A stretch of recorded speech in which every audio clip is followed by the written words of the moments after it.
So you want to start crafting cool stuff for your D&D game, but you're scared. You don't know where to start. What do I buy?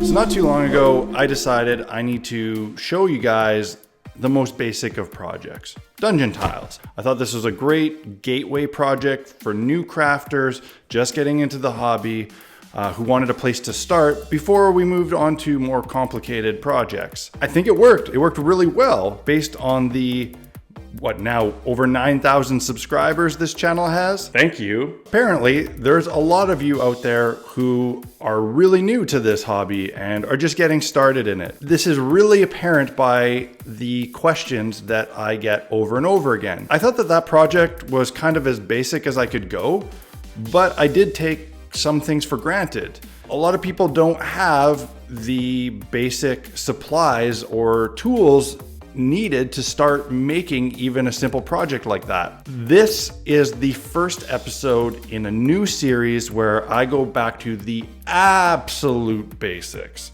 I am refining this hobby down to zero. Day one, you've never done any sort of crafting or terrain building or model making ever in your life and you want to start. You don't got any tools, you don't got any supplies, no problem. This is where we are going to cover the essentials, the bare minimum things to get you guys started in this hobby. I'm gonna go over all sorts of stuff. Stuff as simple as what brushes to buy, what glues to use, what the heck is that pink foam you always use? Where do I buy it? How do I get it? The basics. This is the first in that series, and I'm gonna cover what is an essential piece of supply for your new hobby. Paint. I've had enough people ask me what paint to buy when starting out that I think this needs to be covered. So you want to start and you got no paints. That's right, I don't have any paint. The first thing you're gonna need to do is go out and get a very basic palette to begin work. But paint's really expensive, right? No, you can go out and spend under $10 and have more than enough paint to get you started making stuff like dungeon tiles. Realistically, you can do it for even less, but like 10 bucks is gonna get you covered. Go over to my Facebook page, look at the photos of the stuff I'm building. I'm telling you, all of it painted with that really small arsenal of paint behind me, that's less than $35 worth of paint. And it's more paint than I even need. Okay, but I probably have to go to like some specialty hobby store and buy really super special paint. No, the type of paint that I use on all of my projects is basic acrylic craft paint. You can get it anywhere. I personally buy mine at Michael's. If you don't have Michael's, whatever craft store you have in your town, gonna have what you need. Town too small, don't have a craft store? No problem. Any big box store like Walmart is gonna carry a selection of craft paint. Or don't have a friggin' Walmart in your town? Well, maybe you got a dollar store or a hardware store. You should be able to find at least a small selection of craft paint somewhere. And if not, I mean, then maybe order it online. But the point is, this is the most generic art supply you can buy. Okay, but I have to buy like a lot of colors, right? No, I need so many colors. What colors do I buy? I'm telling you, to start, you only need like 5 colors. That's it. 5 colors of paint that costs like $1 each. That's enough to get you started. Once you get into it, you can splurge and upgrade and expand your palette and keep adding what you need. But me, personally, I got like 35 different colors. And I don't even need them all. I go to the store thinking I should buy some more paint to expand my collection of paint, and I don't need it. Handful of colors, little bit of mixing, you got every color imaginable. That's enough jibber jabbering. Let's zoom in and I'll show you the paint that I use, and I'm gonna show you the order in which you need to buy them. All right, let's go. There are a bunch of brands of craft paint available. They are all essentially the same. They do differ slightly in price. They are essentially the exact same paint. It's not high quality paint, so don't overthink this here, folks. There are a handful of major brands that you're going to see all the time. You're going to see Apple Barrel, specifically at Walmart. You're going to find that. You're going to find Folk Art, which is a very popular one. There's Craftsmart, there's Americana, and then there's another brand that the dollar store sells called like Crafter's Choice or something like that. Either way, they're all essentially the same, so get what you can get. And my advice to you is, if you have options, if you're in a place like Michael's and they have lots of options, well, as you can see here, I chose Craftsmart. 90% of my paints are Craftsmart. And why is that?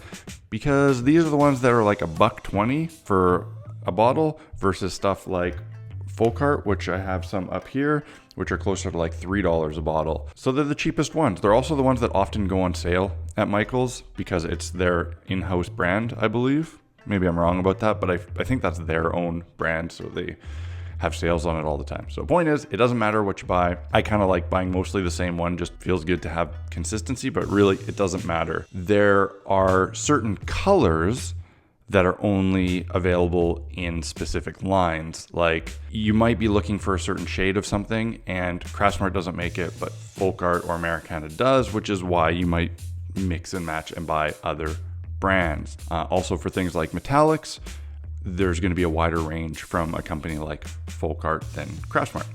So first of all, brand, take what you can get, and if you have options, just get the cheapest. But now you need to buy your first batch of colors. Now let's say that you're a poor college student eating ramen and your budget this month for getting into the hobby is like just several dollars. What do you buy? First thing you need, black. You cannot get away without having black. When you're gonna buy black, don't buy the little ones, buy a bigger one if you can shell out for it because it's more cost effective and you will use more black than any other color. Second color that you need is white, because with white and black, you can make gray in all the shades. But if you're keeping it real cheap and you only want to buy one white, I would avoid buying a bright pure white, like this one, and go for something, that's more of a cream.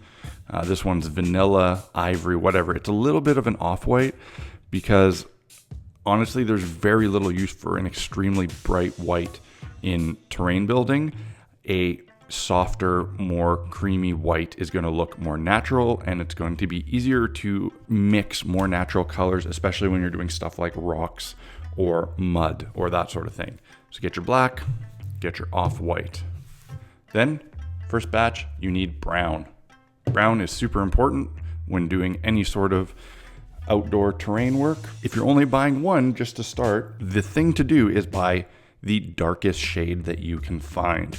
The reason for that is that it's easy to take a dark shade and lighten it up. With this dark, this is an espresso, but you can also get mocha, whatever, it doesn't matter. It's called super dark brown because mixing it with your off-white is going to give you every shade of brown. Well, not every shade, but every lightness of brown.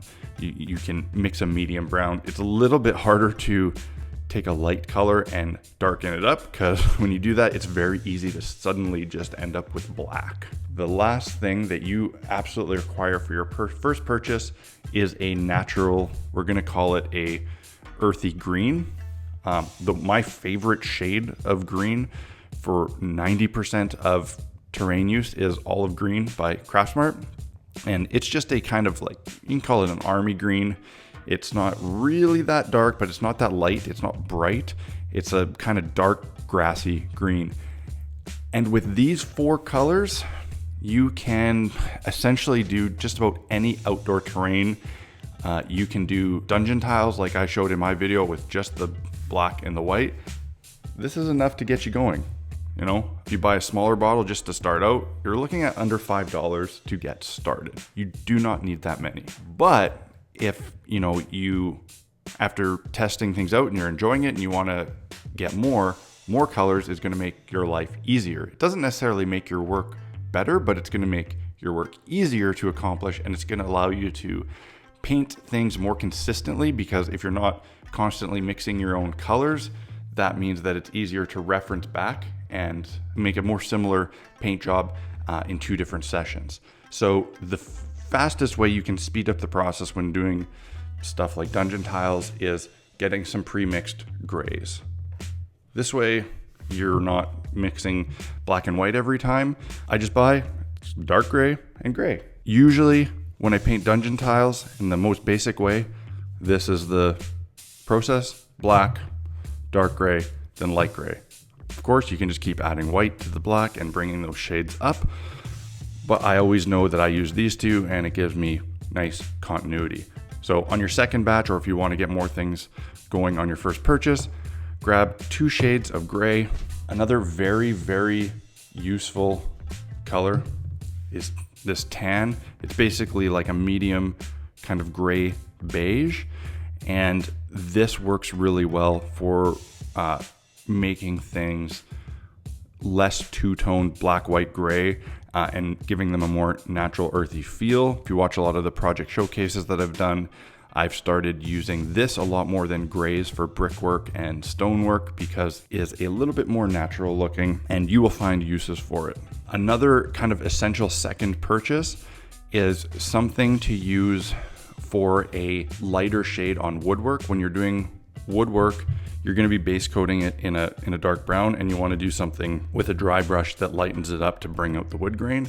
My favorite color for that is by Craftsmart, and it's called Fawn, and it's kind of like a golden brown, and I find that it has a really nice tone to it for doing the grain on woodwork. It kind of has that pine wood tone. On the second purchase, this is what your arsenal can look like, and I think that this is probably a pretty close to what I was using for a long time when I was first starting out. I only had a handful of paint like this, and then I slowly started adding stuff as I progressed. After this stage, you can essentially just start buying various shades of these colors, again, like the gray, to make things easier. So, I add a brown, which is just a bit lighter version of this, so I don't have to mix a burnt sienna, golden brown, whatever. Same with the green. I've added one darker shade of green. That's all you need for your kind of primary outdoor colors. Later, as you progress and you start doing stuff that's less,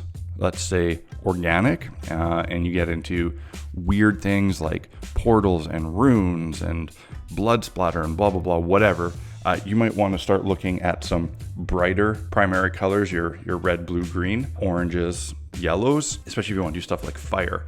And I would recommend that when you're doing those to get 3 of each color. For the brighter greens, like the non-natural greens, I have a lime green, a mint, and an apple tart.